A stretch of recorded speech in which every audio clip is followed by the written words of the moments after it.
喺我哋投資之前咧，我哋要做好投資之前嘅5步曲喎。第一就係我哋有冇還清所有嘅錢呢？如果你連交稅都要借錢，仲有卡數嘅話咧，你絕對係唔適合投資嘅喎。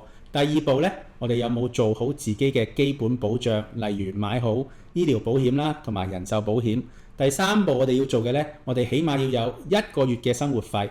第四步咧，我哋要有一個定期儲蓄嘅習慣，就係我哋要儲好2至6個月嘅保護費，係唔係嘅生活費咧？係避免我哋有一啲任何嘅意外，或者我哋冇工做嘅時候咧，我哋仍然咧係可以生活嘅喎。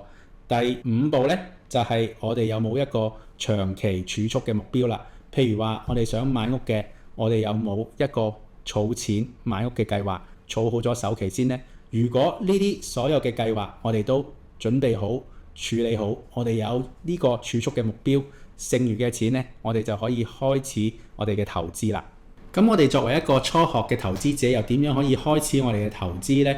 我哋見到而家侵打緊關稅戰，個市場非常之唔穩定，跌咗10幾個%，發展係點都唔知，仲有好多恐慌添。所以我哋而家咧適合咧就係保存實力，用一個保守嘅策略啦，揸住啲現金，最多咧都係買一啲安全嘅收息股，我覺得係比較穩妥啦。